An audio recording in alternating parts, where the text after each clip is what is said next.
দর্শক এই মুহূর্তে দেখতে পাচ্ছেন যে এইচএসসি ব্যাচ 2025 শিক্ষার্থীরা 4 দফা দাবিতে এই মুহূর্তে তারা শিক্ষা ভবন মোড়ে এসেছেন এবং এই মুহূর্তে দেখানোর চেষ্টা করছেন।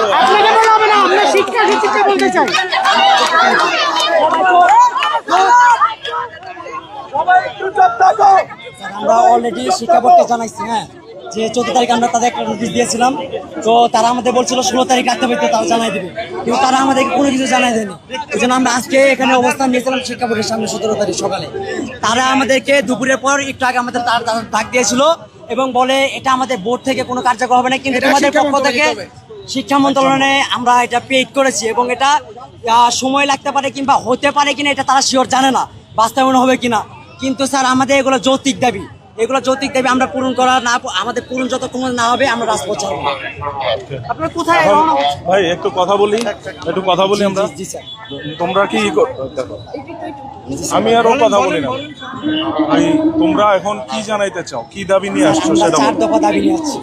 1 নম্বর স্যার আমাদের হচ্ছে সাপ্লিমেন্টারি পরীক্ষা নিতে হবে, 1 মাস বা 2 মাসের ভিতরে পরীক্ষা নিতে হবে এবং আমাদেরকে এমসিকিউ এবং সিকিউ মিলে পাস করে দিতে হবে।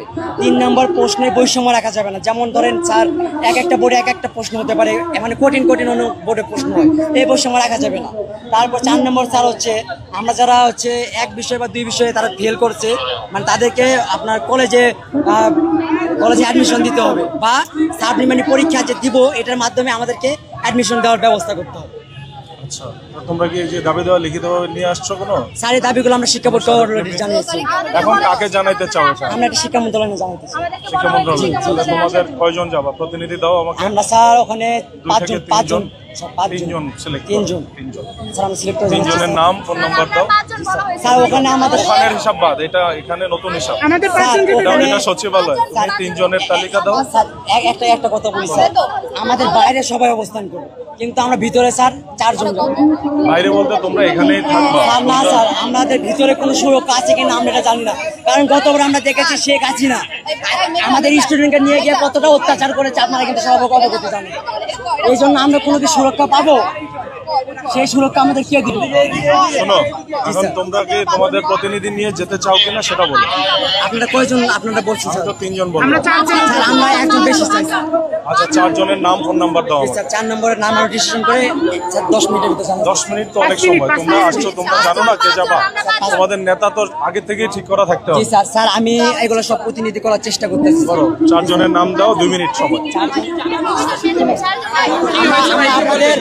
আমরা আপনাদের গণমাধ্যমকে জানাই দিচ্ছি, ওনারাই জানাবে পরে।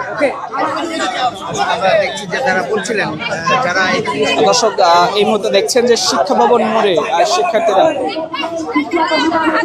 এত সহজ না, আমাদের স্টুডেন্ট একটা হাত হয় আমরা কিন্তু রাজপথ ছাড়বো না, আমরা হাত ঘুরিয়ে ফেলে দেবো। আমাদের দাবি যতক্ষণ মানবই ততক্ষণ আমরা রাজপথে থাকবো।